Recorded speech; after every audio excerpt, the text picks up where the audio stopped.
트렌드에서 메타버스는 관심을 모으고 있는 여전히 중요한 화두이긴 합니다. 가상부동산 NFT라는 것이 메타버스 같은 공간 안에서 부동산을 실물처럼 사고 팔 수 있게 만든 것이에요. 부동산을 우리가 거래할 때 등기부등본에 이름을 쓰고 권리관계를 쓰죠. 메타버스 상에서의 가상부동산을 권리를 기록한 것이 바로 가상부동산 NFT입니다. 디센트럴랜드나 샌드박스 이런 프로젝트들이 굉장히 인기를 끌었었는데요. 작년 같은 경우에는 글로벌하게 많은 기업들이 실제로 가상 공간의 부동산을 기업이 투자해서 사고 그 안에 쇼룸 같은 마케팅 룸을 짓고요. 신제품을 출시할 때 가상 공간에서 실제 시장보다 오히려 먼저 출시해서 이벤트를 펼치기도 하는 등 다양한 마케팅 활동을 했던 겁니다. 그래서 가상 부동산에서도 오픈런이 간혹 일어나기도 합니다. 지금도 여전히 이런 프로젝트들을 검토하는 기업들이 많은 걸로 알고 있고요. 앞으로도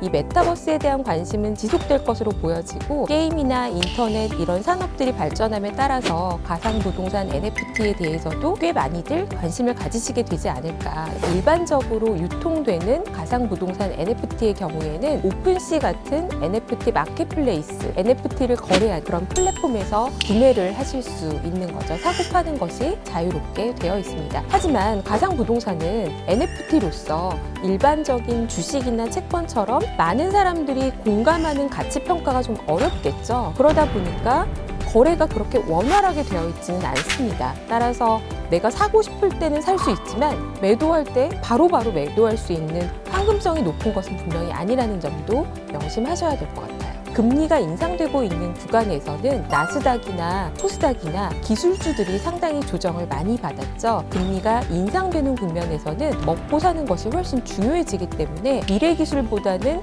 현물에 대한 관심이 더 높아지게 됩니다. 따라서 이런 국면에서는 가상 부동산을 투자로서 접근하시는 것은 상당한 위험을 내포하고 있다는 점 꼭 명심하셔야 될 것 같아요. 모두가 투자를 필수라고 했고 반드시 해야만 하는 시대라고 했는데요. 그 근본 원인이 저금리에 있었던 거죠.